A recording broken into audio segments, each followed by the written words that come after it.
Stephen Lambke, Construction and Destruction, and Adam Sturgeon are all well-respected Canadian musicians. Lambke splits his time between Toronto, Ontario, and Sackville, New Brunswick, is a member of Constantine's, operates the You've Changed Records label, curates Sackville's annual Sappy Fest Music and Arts Festival, and performs original music under his own name. Construction and Destruction is a prolific rock band based in Port Greville, Nova Scotia, and consists of Colleen Collins and Dave Treneman, who also run a home studio called The Quarantine. Adam Sturgeon is based in London, Ontario, and is the Anishinaabe frontman for the band WHOOP-Szo, and he also started the Out of Sound record label when he lived near Guelph, Ontario.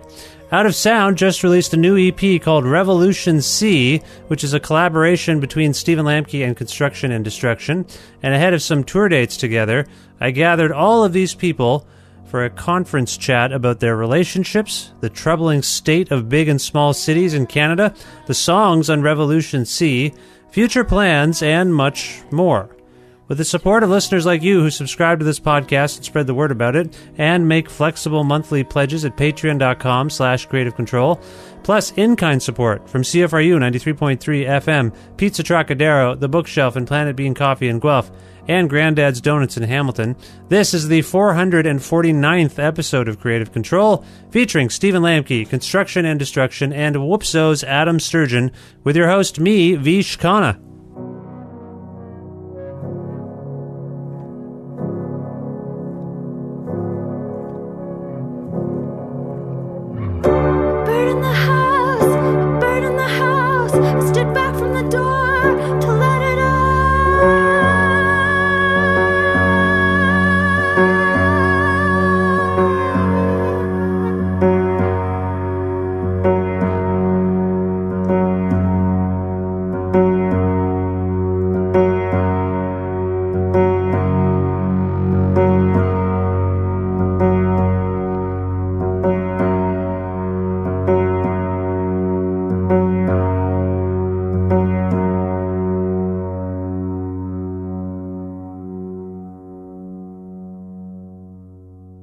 Hey everyone, how's it going?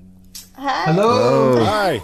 Hi. Oh my God, it's a podcast traffic jam. All right, I'm going to try to speak to each of you one at a time, just so the listeners can get acquainted with your voices. And why don't I begin in Nova Scotia? Who am I speaking to from Nova Scotia right now? This is Coco. This is Dave. Coco and Dave, it's nice to have you on the show. Finally, you represent the outfit Construction and Destruction, correct? Yeah. Yes. It would have been weird if I was wrong. This was a wrong number and you were in a totally different band, I suppose. No, but thank you for confirming. I'm a stickler for detail. It's nice to have you there, have you here on the show. How are things going in Nova Scotia? Is that where you are? Yeah, it's beautiful here today. Beautiful day, sunny, 14 degrees or so outside. Everything Nice. about All us right, is reflected in the weather. I often get weather forecasts on the show whenever I ask people where they are. It's just a thing that happens. But I do thank you for being on the show. We're going to move on now. Steve Lambke, are you there? I am here, Vish. How are you? I'm very well. It's nice to have you back on the show. Now, you've been living in different places, so I don't want to even hazard a guess as to where you are. Do you mind saying where you are in the world? I'm in Toronto right now. Nice. And I'm in Guelph, so I probably know how Toronto's doing weather-wise. Is it okay? How are things in Toronto? It's fairly gray. There's a bit of snow in the air, but not much snow. But there is snow. Nice. Now you are at least for the most part, you're a Toronto resident. Do you have Toronto Raptors fever in any way? In no way whatsoever. No. Not a sports person, are you? I watch tennis. Would be my one professional sport that I follow to any degree whatsoever. But no, I don't. Is Raptors fever going around right now? Yes, it's contagious. That's why I ask. I think most people have it. Are they a good basketball team? They're the top team in their division of the National Basketball Association at present. Yes, they're doing very well. It is. I do know enough to know that it's early in the season, is it not? It's only a couple months in as we're speaking. That's fair to say. Okay. But still, the start they've had is unprecedented. It's quite... I don't mean to make... Particularly if you don't have the fever, I don't mean to inflict you with it. by the way. I don't have the fever, and it's only out of courtesy that I will wish them luck. Oh, well, you're a courteous gentleman. That is something that is said of you often, particularly in your tacit support for organized sports teams. That's a thing that people say. I've never heard that before, but I'll take it. Well, I just said it now, so now it's the law. I guess it's now a law, basically. But Steve, you've been on the show a number of times, and I always appreciate our conversation. So thank you for being on the show. I'm going to move on to last but not least, our final guest on the show, someone who's never been on the show as far as I can recall. And I must admit, I'm getting older, and my memory is going. Adam, are you there? I'm here. Hi. Nice. It's nice to have you on the show. Where are you today? I'm in London, Ontario. London, Ontario. Now, I know you from Guelph days. You used to live in Guelph, right? Yeah, that's right. I mainly grew up just outside of Guelph, so Guelph kind of feels like home, right? It's that home place sort of feel. Yeah, we like it. I'm still here, I suppose. Where did you grow up? Like Erin, Hillsburg. I did move around a lot, but that's where my family still is. So. Okay, and did you go to London for work, or because you heard London was a beautiful place? Because if you heard that, I'm not sure it's true. Yeah, in part work and school and stuff like that. My family background is from here. My grandfather would have been from the reserve that's just outside the community. So I came here to start doing Native community work, I guess. Yeah. Okay. Well, no, it's very lovely to have you on the show as well. And now Steve and I grew up in Cambridge, Ontario. One of the reasons I asked where you were from when you said outside of Guelph, I wondered if it was close to us. But Steve, you and I grew up together in Cambridge, and we have this long association with Guelph. You lived in Guelph as well, I should say that as well. So do you miss being in kind of a smaller town, Steve? I'm just curious about that. I know you've been in, like as I mentioned, you've been in Sackville, you've been in, or I didn't mention it. I mentioned you've been living in different places. Sackville, Toronto. Do you miss like the small town experience of Guelph, or maybe even London? I never lived in London, so I can't miss London in any specific way connected to my own experience. But I do miss Guelph, and I do have complex feelings about living in a big city like Toronto. I do spend half of the year basically in Sackville, New Brunswick, which is a very small town where I'm the creative director of Sappy Fest. So I get through to take a year-long view of things. I do get a fair amount of small town experience. Yeah, that's true. And I didn't mean to imply you lived in London. I apologize for doing that. I hope you weren't offended by that in any way. But yeah, Sackville. I've spent a fair amount of time in London, like over the years. I mean, with the Constantines, we started in London basically, and we've played there somewhere between 1 million and 1.5 million times. So I've definitely spent a fair number of hours in London, but never I lived there. Yeah, I think that's probably where I was coming from by even dropping it in there in terms of places you might call some kind of second or third home, because I mean, like you say, that Dave and Colleen are from London. I don't know if you know that, so they might be able to speak to, if you want to talk about London, they might be able to speak to it a little bit more than I could. Oh, I didn't realize that. Yeah, Dave and I was going to ask them about Porkerville, but yeah, we should. Yeah, Dave and Colleen, do you like London? Do you miss London? Well, I mean, it's a complicated place, and it's a complicated question. It's we both grew up there, so we spent probably the first 18 years, of our lives there, and it's an interesting place. It's got a lot of heart in some ways. Sometimes it's a dark heart, but it shaped me. Yeah, I have a lot of feelings about London, and a lot of that is love. It's still in me, and think about London quite a bit because it's just kind of in there, in memories and that, and our family's still there. So, but there are, it's also it's got its difficulties too. I'm sure, Yep. Yeah, it sounds like almost any city. Colleen, you say it has a dark heart. That's a dark thing to say. Can you characterize that? What? I mean, I think there are some. I don't mean a dark heart the way maybe that would come off, but I mean there's a darkness to London as well. Like, I recognize that for sure. We slammed into it growing up sometimes, and we hear about it now sometimes as well. But I mean, it has a lot of heart. I find as a city, there's a lot of soul, and I don't mean to disparage it in that way in any way. But to acknowledge that it's I mean, it was known as the serial killer capital of Canada at one point, and some, there's things that go on that we all know. Like, there's a lot of feel and vibes, and certainly Adam can speak probably more eloquently to it now, of course, and to some of the complications I'm sure that he encounters or whatever, or I don't know. There's a lot of erasing going on in London. I found growing up, like, a lot of old things being torn down and brand new things being built. Like, without particularly understanding, downtown, without really thinking too much about the future of those places, and even what had emptiness.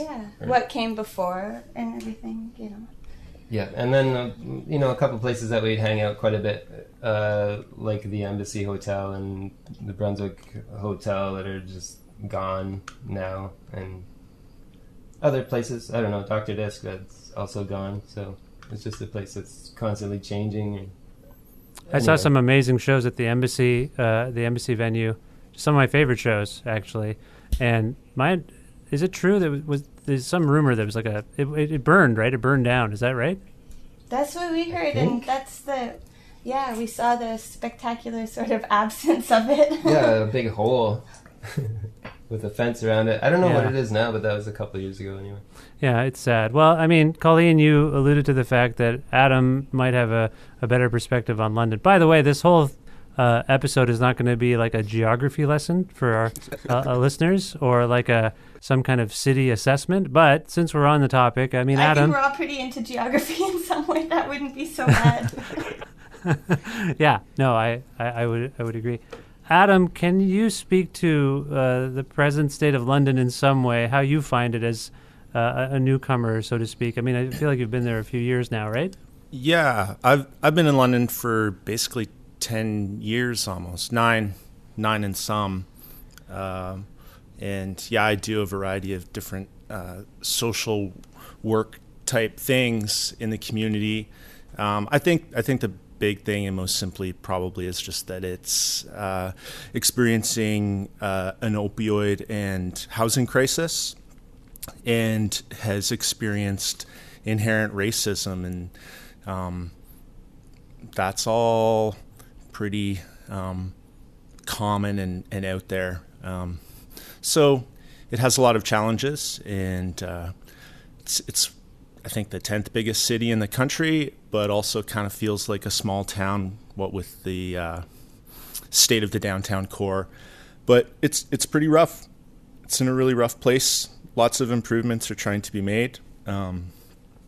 This is where I live with my family, and we do the best we can to make it a good place. But a lot of the times I'm just a hermit. So there's that. Yeah. Yeah, I mean, you say that some things are being done to resolve some of these issues. Like, do you have a sense of that? What's being done to kind of mitigate some of the stuff you're talking about? Well, supervised safe consumption sites. We've been approved for 2 of those. It's going to be a really important detail.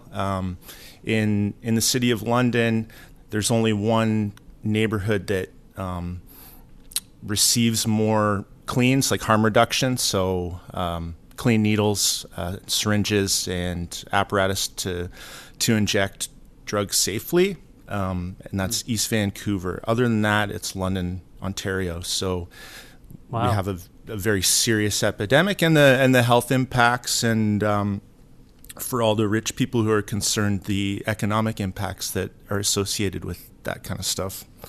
Well, it's heartening to hear that you're doing something in your own work to try and deal with that. I mean, that's remarkable in itself. I mean, London seems to be maybe a case study for what's going on across our country on some level, because I I know even Guelph has opioid addiction issues, real estate issues, housing issues.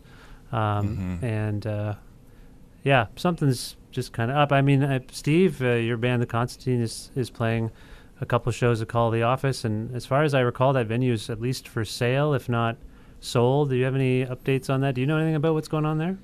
I don't know too many details, and I don't know that it's really my place to speak on what I do know.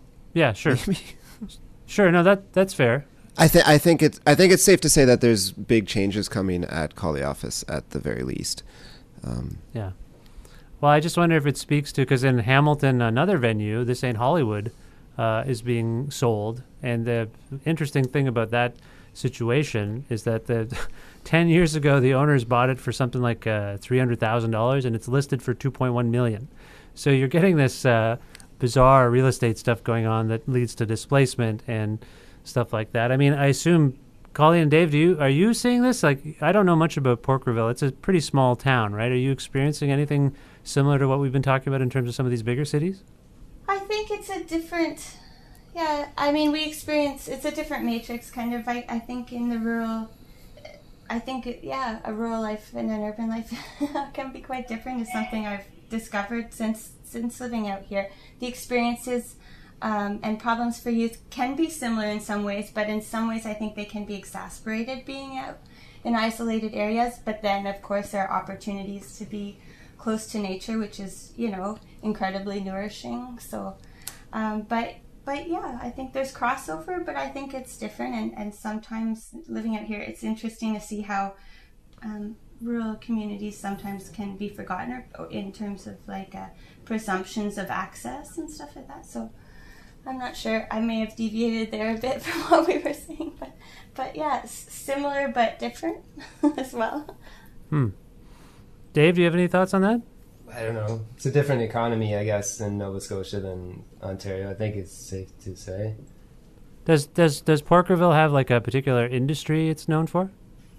Well, there's a historical industry of shipbuilding. That's why Porkerville's here now. But that ended in the 70s, and it ran for 100 years or so. And Porkerville's just a very, very small village, like maybe 150 people and everybody's home sort of thing. So there's not really. There's a store, a little general store. There's a recording studio. There's a recording studio / living room. Now, wait a minute. Don't you guys have something to do with that recording studio? I feel like this is a conflict of interest. Yeah. That exists in our house run by us. The conflict of interest. Exactly. Did you just say that it's 150 people when everybody's home? I've never heard of a population assessment. Like, I heard an older cities woman do say that. once. Well, we're 225,000, but Bill, he's in Michigan right now, so we have to reflect him being away before we do a full, census count. Is that normal? I think a lot of clever turns of phrase are normal to hear in rural Nova Scotia, but okay.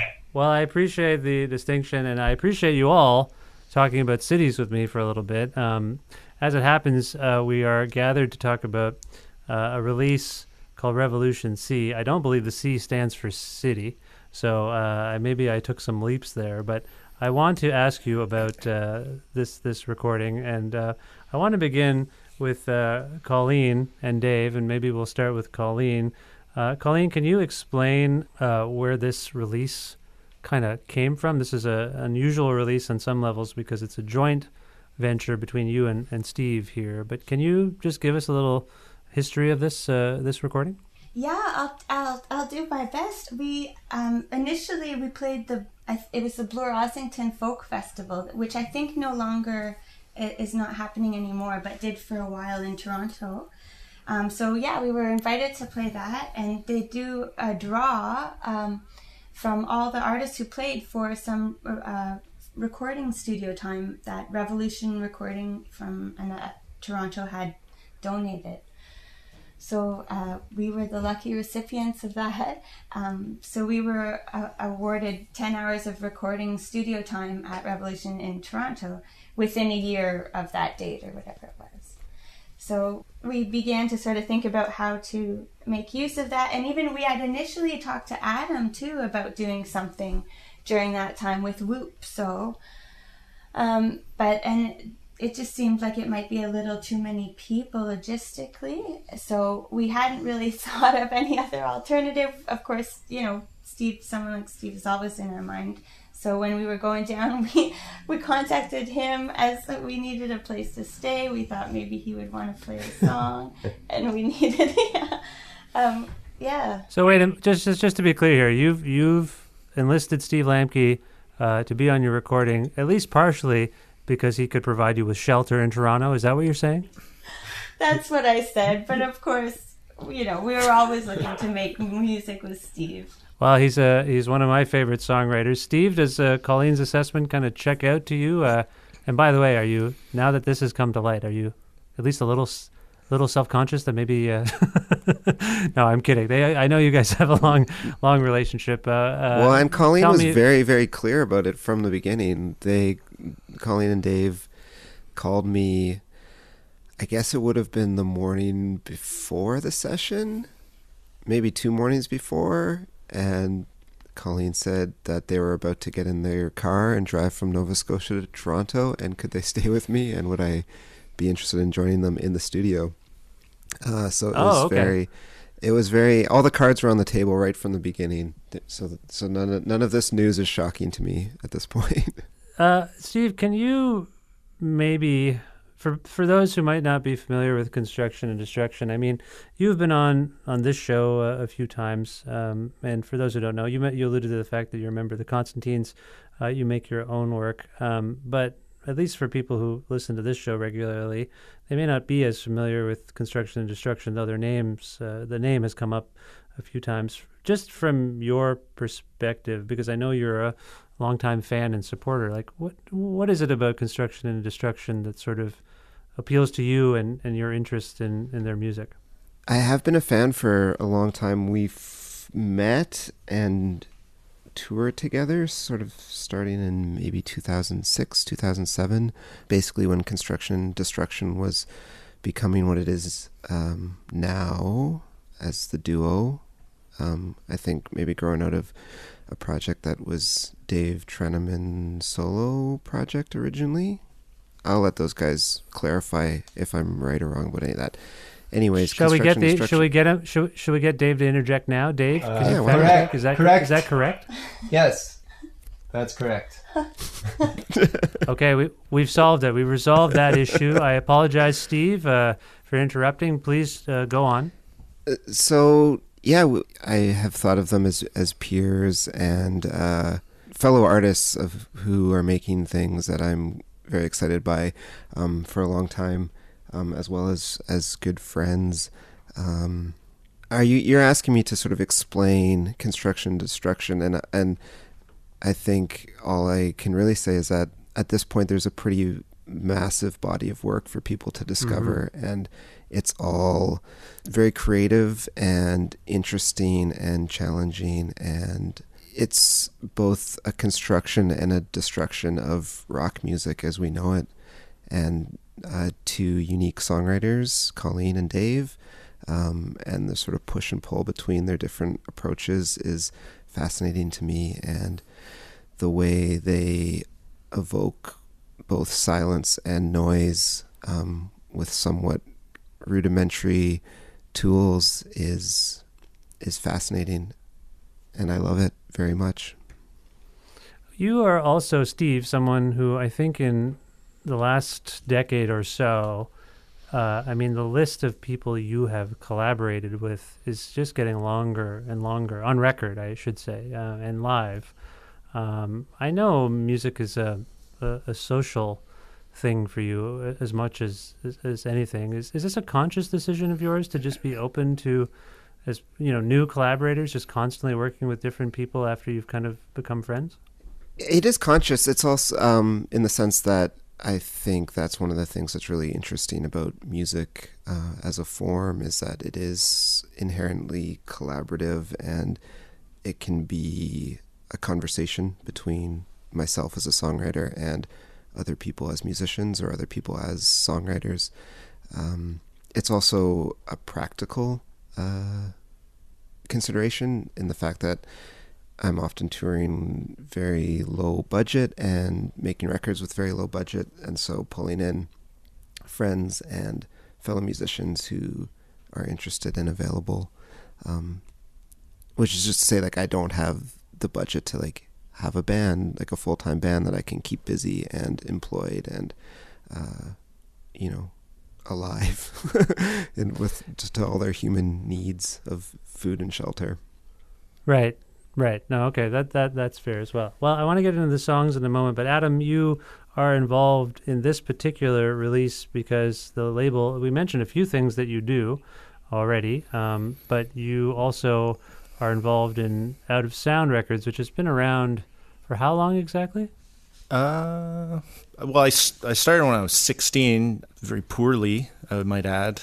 I'm 34, so simple math. My goodness, it's been a really? long time. 18 years. Wow, I didn't know that.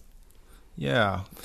Off and on, and in a variety of ways. My friend Dennis Wilson has also kind of filled voids along the way through different time periods.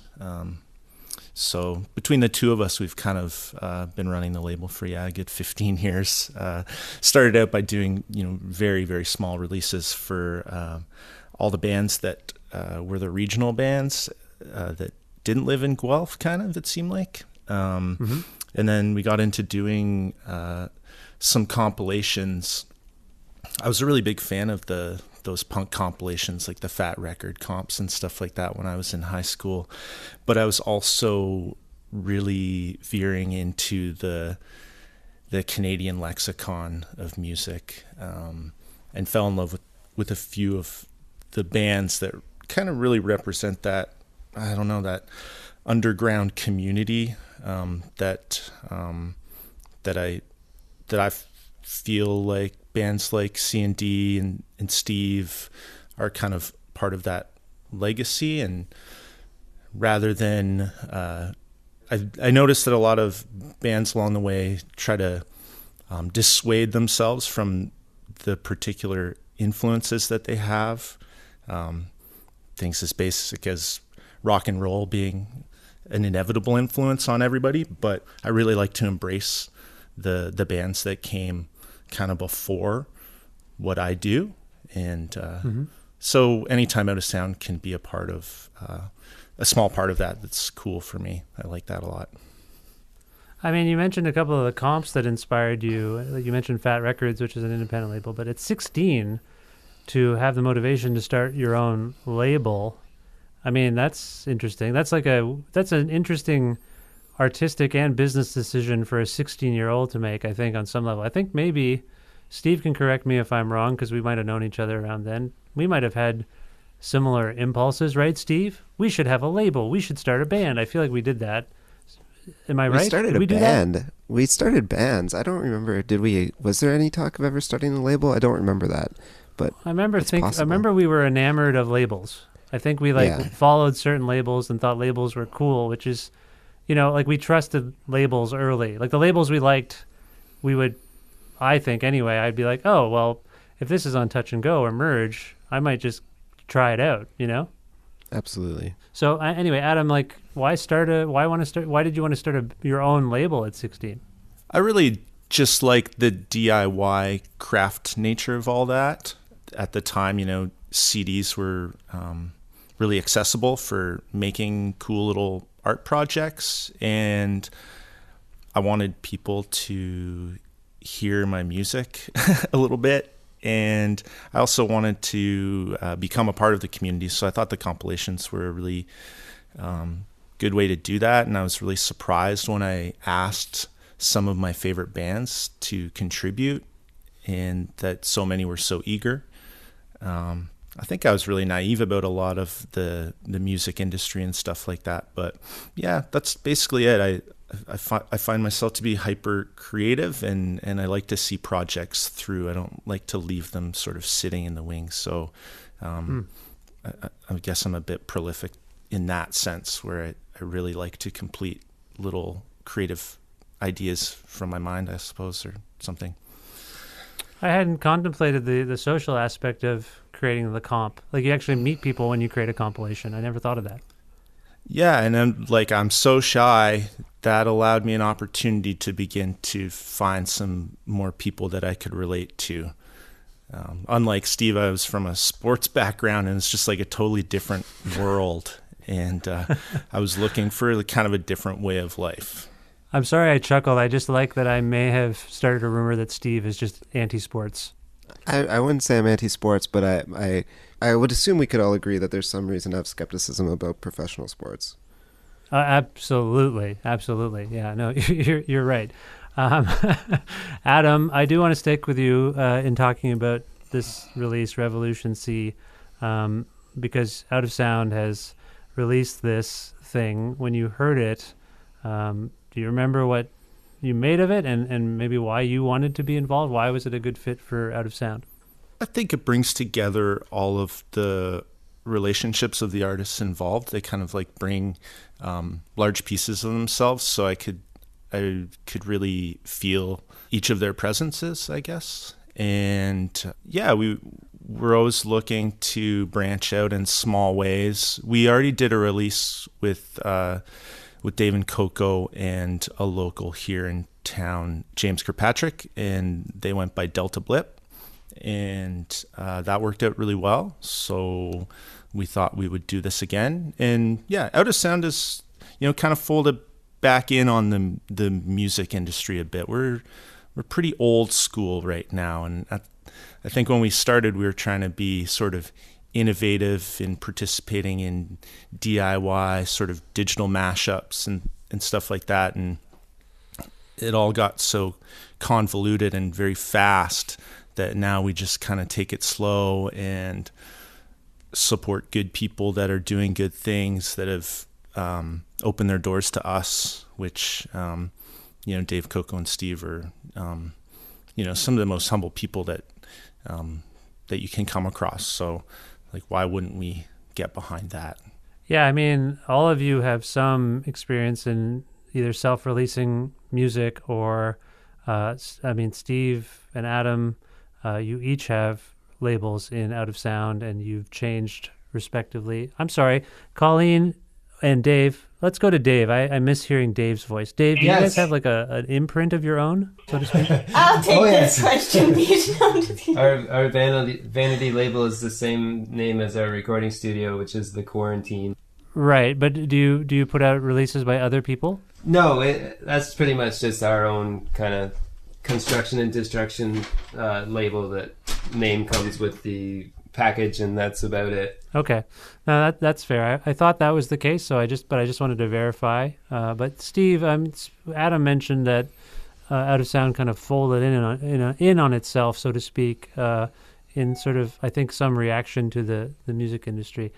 By all accounts, it's very difficult to navigate any aspects of the music business on an independent or major scale these days. We're hearing more and more from artists who are negatively impacted by the various ways in which people consume and maybe don't consume music the way they once did. From your perspective, running You've Changed, does it feel particularly difficult these days, or does it feel the same as it did maybe even 5 years ago, since we started, digitally consuming things in this manner? What's your take on how things are going? I think definitely things are different than 5 or 10 years ago when we started You've Changed. I think in some ways maybe it's harder, and obviously the economics of streaming are no secret, and they are difficult. I think making art is always difficult, though, and there's always different kinds of struggles.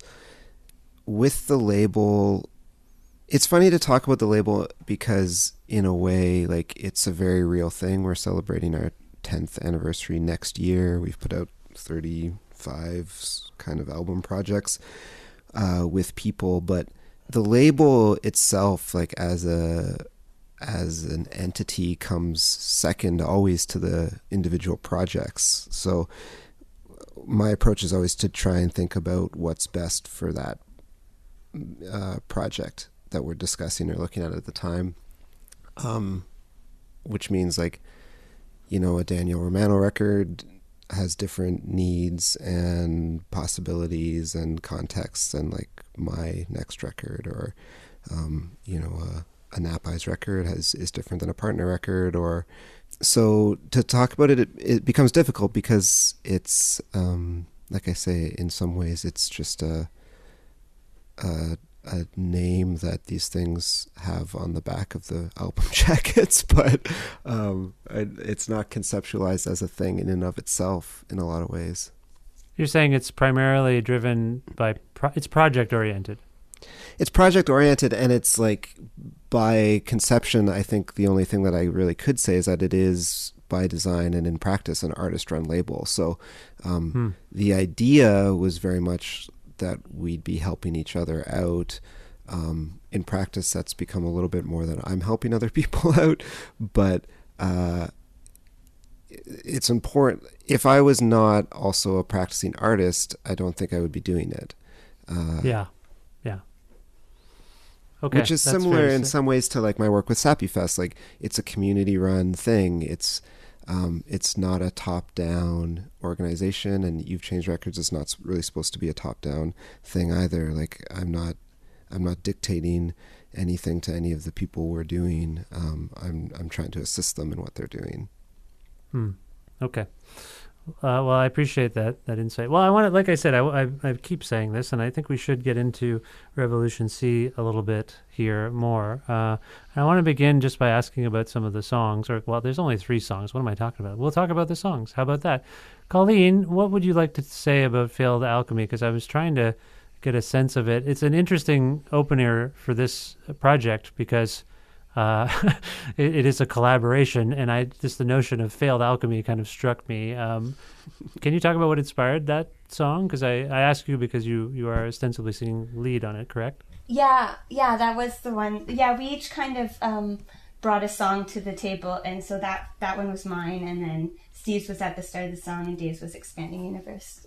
But yeah, well, it had no bearing on this particular alchemy of the 3 of us. All personal alchemy. Yeah, I mean, it comes from a real place for me of you know, a failed experience. But it also has many, as I hope to write in a way that has access in other ways. So you needn't, immediately know my sort of specific experience to access it. I could talk about that, but yeah, I mean, I used language and piano that I don't always use, I guess, or things in a way. It came from writing, a quick piece of writing first, and then it came from the kind of ba-ba in the piano. And I guess one image is of a particular bird that was used in medieval times to sort of as a diagnostic. It's thought perhaps it was based on a white plover or whatever, but as a diagnostic tool for people who were perhaps near death. So if the bird looked you in the eye, then it was apparently drawing your sickness out of you into itself. And if it wouldn't meet your eye, then it was bad news.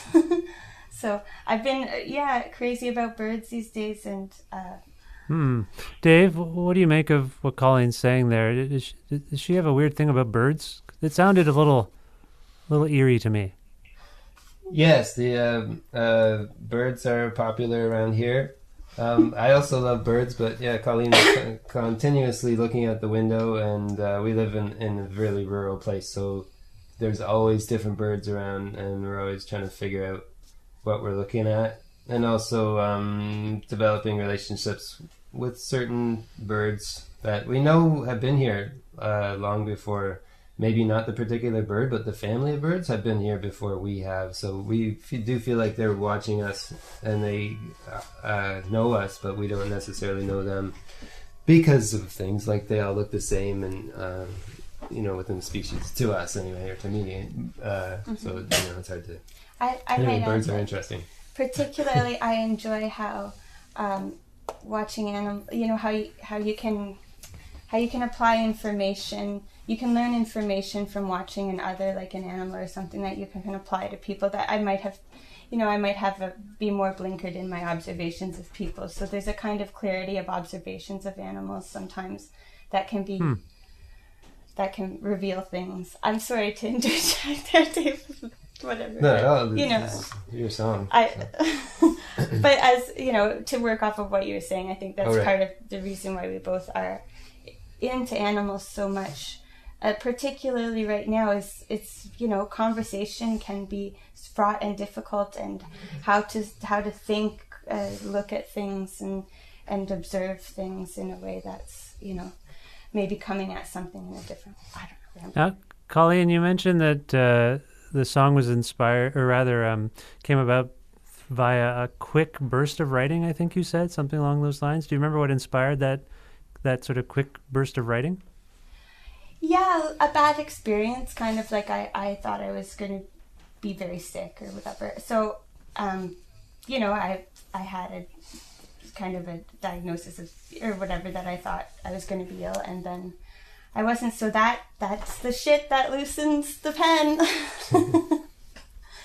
And that, yeah. Oh, so it was a personally disturbing sort of piece of information you received. Yeah, and things, as it turns out, and I don't know if, but it's all resolved and okay and everything.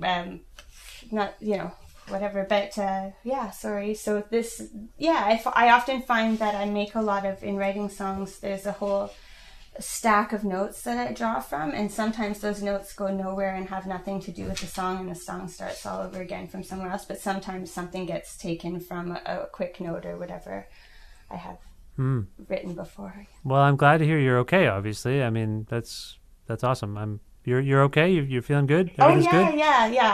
Yeah. Okay. All right. Let's move on to Steve. Steve, I know a little bits about this piece at the start of the song. My understanding is that you woke up at Daniel Romano's home, I guess, just after some kind of tour had wrapped itself up. Is that correct? Yeah, that's correct. And that's sort of the setting of the song, and I guess like what I was picturing in my head when writing the song. Much as Colleen, well, it's funny at the end of Colleen's last answer there, she was sort of talking about the mysterious place where you might say a song has started, and obviously that's the song. At the start of the song is asking that repeatedly, like where do these things even come from? And also Colleen was just mentioning images and starting from images, and this song is from a batch of songs I was writing that were definitely written in more with images in mind than with any sort of final meaning or sort of conscious direction.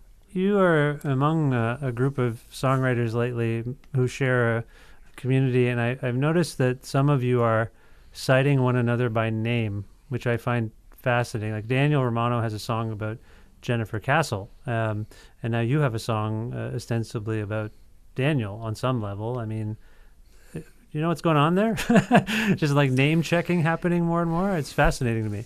I mean, I think we're all using the details and the debris of our lives to make art. So I think Daniel's Jennifer Castle song is definitely like a very conscious tribute. I think there's also sort of more subtle examples in all of the stuff that we do where we are drawing from each other or having sort of little conversations or stealing little things from each other all the time. So I think, we're using the materials at hand, which are our own experiences and our own thoughts and our interactions with each other. And I would kind of think that's maybe what's going on. I wonder also if it's sort of certain artists are now paying tribute to their peers and other artists who maybe aren't getting their due enough. That occurred to me too. I think Daniel's song to Jennifer is this sort of powerful pronouncement that at the time not enough people were making about her and her stature and her work and the quality of it. and you acknowledging Dan. I feel like you feel something similar about Dan. You know, he's this very prolific and ingenious guy, and doesn't quite get his due.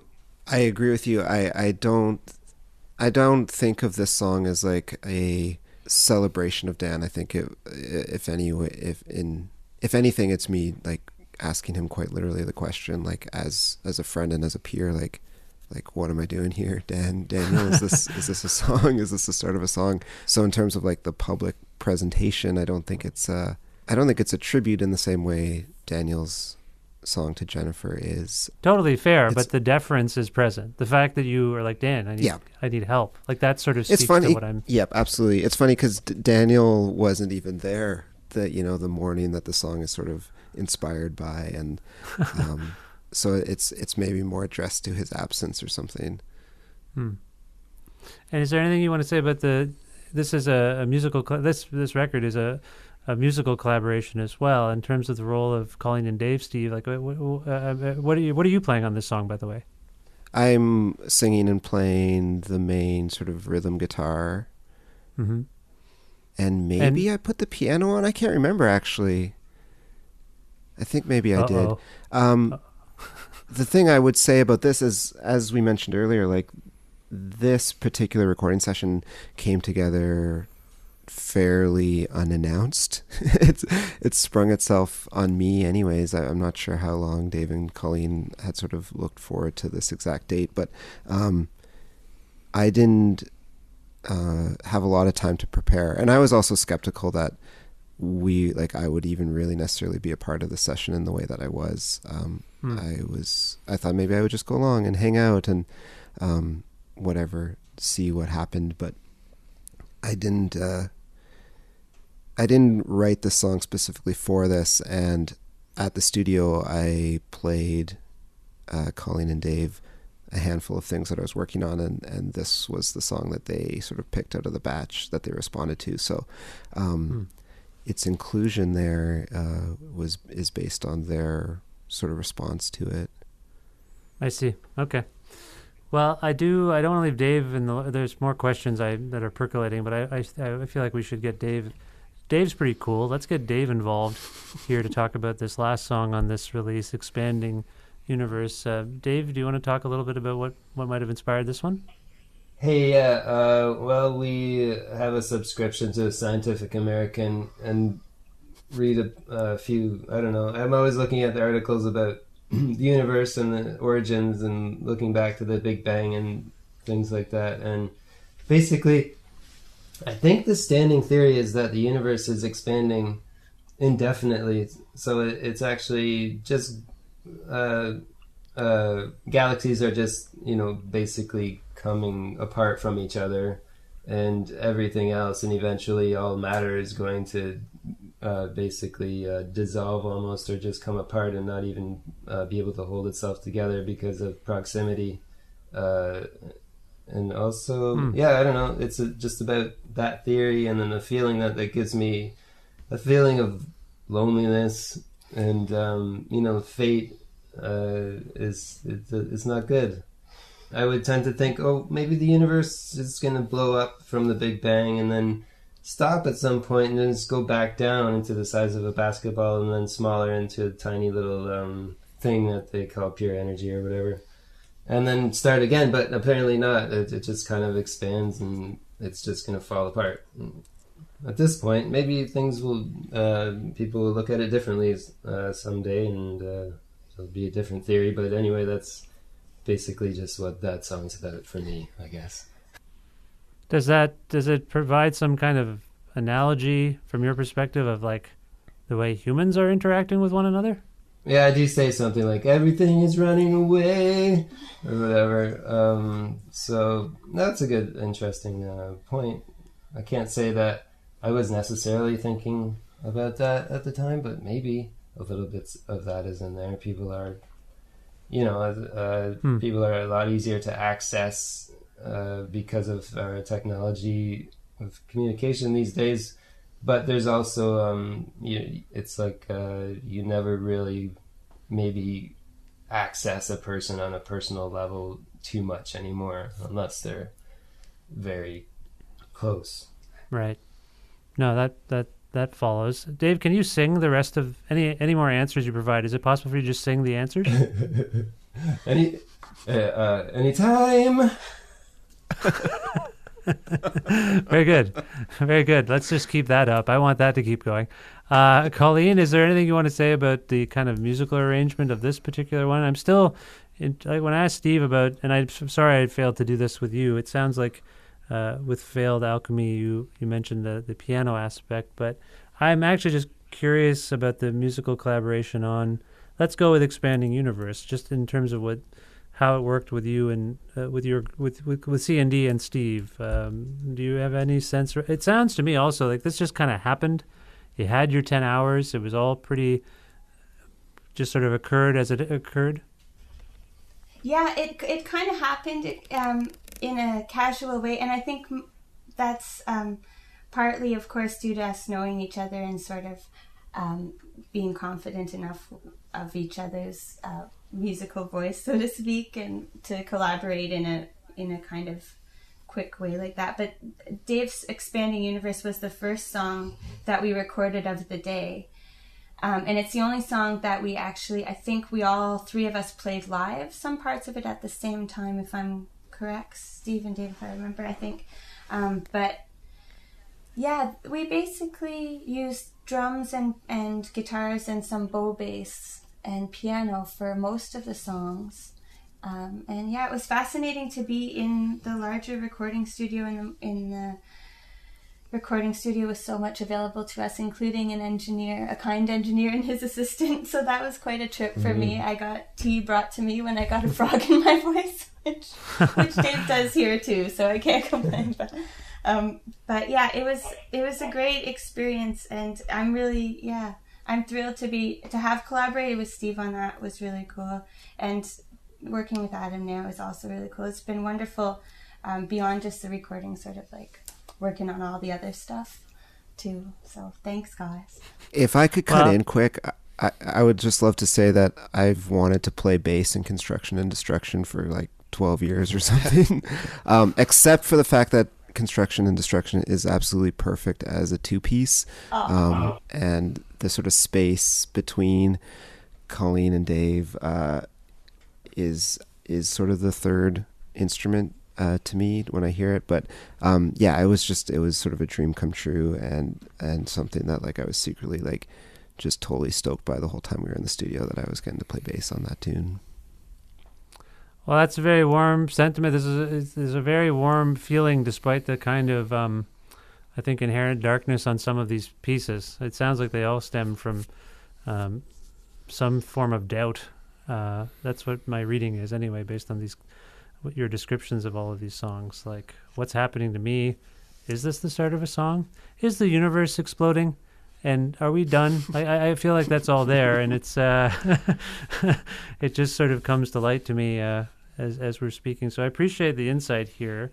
I want to take a second here as we wrap up to ask each of you about future projects, and also give you the opportunity to say anything else you want to say about this recording, and anything nice you want to say about me, because you've mostly been talking about each other, and I'm here too. And I have feelings, So I just want to give you all an opportunity to say whatever you like. Let's start with Adam. Adam, you've been quiet in the last little while, and it's not your fault. It's mine. What's coming up for you in terms of your musical output and maybe label stuff? Anything going on? Yeah, there's lots of stuff going on. Mainly we're doing some shows with WHOOP-Szo, kind of playing along with the Revolution C release. So we're doing kind of more of our stripped back set. That's basically where we just sit down instead of stand. We're really happy to do that with this project for Stay Out of the Mall, and we're doing kind of a variety show in London. Yeah, then we're playing with the Constantines, which is also a dream come true. Life is just exploding with wonder. Just like the universe. Maybe it's... Well, I don't know, but we're making the most of it. So there's that. And thanks for having me on the show, first off, I guess. And for the rest of you, I miss you all. And I know that we'll see each other soon, so that's great. Oh, that's well put. Not really a compliment for me in there. Kind of, sort of at the end, but not exactly. But that's fine. That's fine. That's just how you roll. I appreciate you being on the show too, Adam. Thank you so much. Colleen and Dave, what's coming up? What's coming up for you? We're excited too about the sit down show, and being on your show, Vish, for real. Oh, you don't have to say that. I know I urged you to say something nice, and that's on me. But thank you, thank you for making time. But we are going to see Steve and Adam and their families, and it's going to be beautiful. And maybe you, if you're around too, in Guelph or Toronto. So yeah, we're playing shows, and I'm really excited. We're going to be doing some quick jamming, right, Steve, on some songs. And then, yeah, playing these shows, and WHOOP-Szo are playing a couple shows as well. So yeah, I am excited. We're both excited. Sorry, I'm monopolizing again. Go ahead. Oh, yeah, I'm stoked to see WHOOP-Szo and maybe even the cons around this time. I don't know what that schedule is, but yeah, and then it'd be great to see Steve playing some tunes too. So it's a pleasure. And Vish, it's been really wonderful to get to know you over the years. You're a great man. And Wow, jeez. thank you for this opportunity. Well, thank you for the kind words, Dave. No, thank you for not singing your final answer, but that's fine. That's I understand. You can't just break it out all the time. You're saving it, right? Yes. That's fair. And Colleen, thank you too for being on the show. Steve, last but not least, Steve, what's coming up for you? And you've changed. I know I alluded to the fact that Constantine's are playing some shows. What else is happening? These shows with Construction and Destruction for myself, which those guys just mentioned, and a couple shows with WHOOP-Szo. Bunch of new music's done and will be coming out in the next year or so. Still figuring out some of the format and timing of that stuff, but yeah, a couple new records of my own, which I'm excited about because it's been a few years since anything has come out publicly. With You've Changed, there's a bunch of new stuff coming. Kehoe, a new Ian Daniel Kehoe record, some partner stuff, a whole lot of stuff's in the works. And with cons, it's just these couple shows right now, and then we'll see how everyone's schedules line up or don't. And Vish, I think your show's fantastic. This is a great podcast. I would love to hear, if I could make a listener request, I would love to hear a full-length interview with Adam and about WHOOP-Szo and about all the things that he does at some point. I think you should totally do that. Yeah, I agree. That's my 2 cents. I agree. Adam, would you be up for that? Yeah. Thanks, everybody. Thank you. I hope that I would. it would have been Thanks. awkward if Adam didn't feel that way, wouldn't it? If he was like, "No, this was good. I'm fine. I'm satiated by this. I don't need more." But no, Adam, we should talk, right? Maybe did you say there is a WHOOP-Szo release coming? I'm Yeah, we're kind of putting out a really small release out into the world, kind of silently. Kirsten has ventured into writing, so we're kind of publishing her first book with a local sort of small publisher that comes with a new 7-inch. But I mean, we have a real wealth of material that I don't know what we're going to do with it. I think we're just going to sit on it. Actually, we're just going to put it in the vault. So wait a minute. You're performing these shows where you're sitting. Now you're making records and sitting on them. What are you guys just tired? What's going on? Well, I mean, we've toured an awful lot, but I don't know, between different confusion about how the music world works and stuff like that. Being a touring band feels so separate of being a creative project. And when we started, we started as a creative project. So we're starting to create a lot more work again, and we're just really excited to do that. And we'd like to focus on that a little bit. And not worry about the rest, I guess. We're going to continue to do our thing, of course. Yeah. Well, the moment you feel compelled to be back on the show to talk about something, because I like to try to provide people with this platform to talk about their work, please just send me a note when you feel ready to go. And because I have been listening to Steve's advice for almost 30 years, it feels like. That can't be accurate, actually. We didn't know each other 30 years ago, but 20 years, 25. Anyway, I like Steve. Steve's often correct. Can you come back on the show, Adam, when you're ready? Yes, please. Thanks so much. Not to be so weird and elusive about it all. Now, is there, there's 3 of you out there, so I can't really flip a coin. We have to go out, I'd like to go out rather, on a song from Revolution C. Colleen and Dave, would you like to make the choice, or would you like to defer to someone else to make the choice of the song we can go out? If it's even permissible to do so. What is your position? Oh, we like to defer. No. I love, we can play Steve's song. Yeah, that makes sense. So that's our choice. Okay, so Colleen... Yeah. At the start of the song. Colleen... At the start of the song.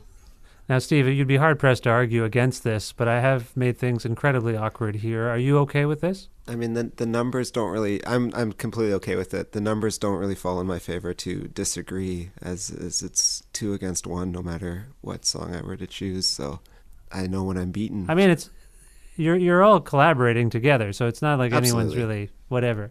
Yeah, right. Adam, are you okay? Do you want to weigh in here and veto anything? I don't know. Unless you're going to play Jennifer Castle, any 3 would do for me. Okay. You went in left field on me there. I wasn't expecting that. Okay.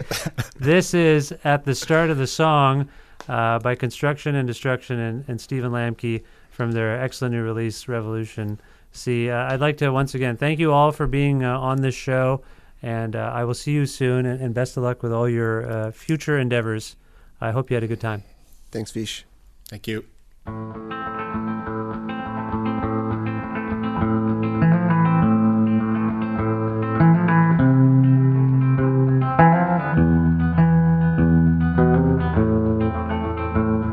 was sleeping in the bed of a smoker. Lipstick stains on the sheet, a black mess of eyeliner. Daniel, is this the start of a song?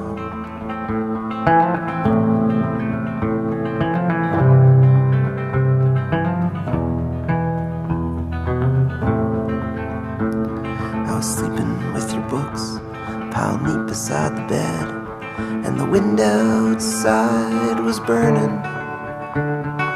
Daniel, is this the start of a song?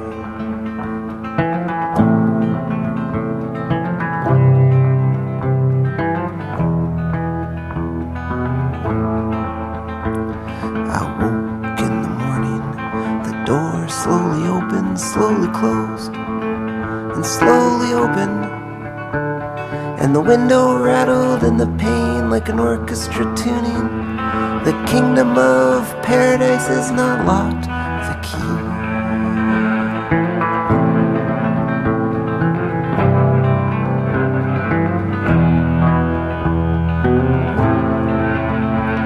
I was sleeping in the bed of a pharaoh, and every night she sings to me, and we sing as the nights grow colder.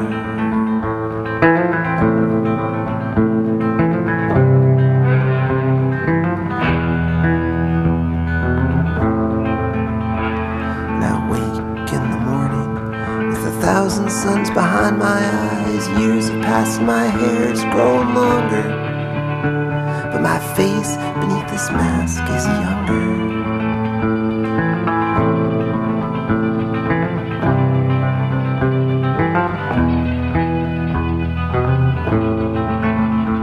And I wake in the morning from a dream.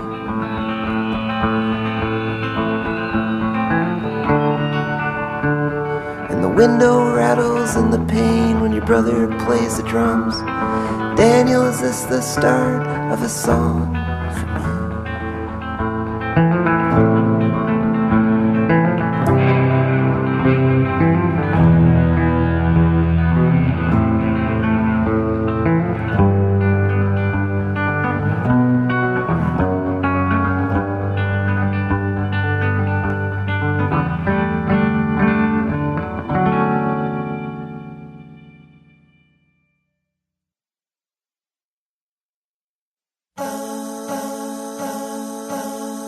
Very, very special thanks to Stephen Lambke, Construction and Destruction, and Adam Sturgeon for joining me on the party line for this, the 449th episode of Creative Control, which is part of the Entertainment One podcast network, and is available on all iOS and Android platforms, and also on things like Spotify, YouTube, and Audio Boom as well.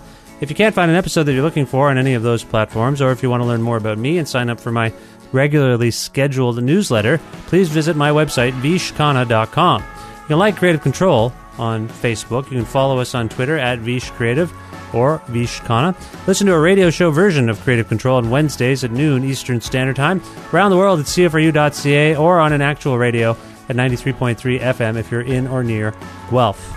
Also, please visit patreon.com/Creative Control to make a flexible monthly donation to keep this podcast going. And if for your trouble, if I can send you something in return, a birthday message, a t-shirt, something, let me know on Patreon and I will do my best. Patreon.com/Creative Control. Thanks again to Pizza Trokadero, The Bookshelf, and Planet Bean Coffee in Guelph, and Grandad's Donuts in Hamilton for their in-kind support for this show. Thank you, as always, to Jim Guthrie. He is a longtime friend and supporter and loans me one of his songs to end the show each week. You can learn more about Jim at jimguthrie.org.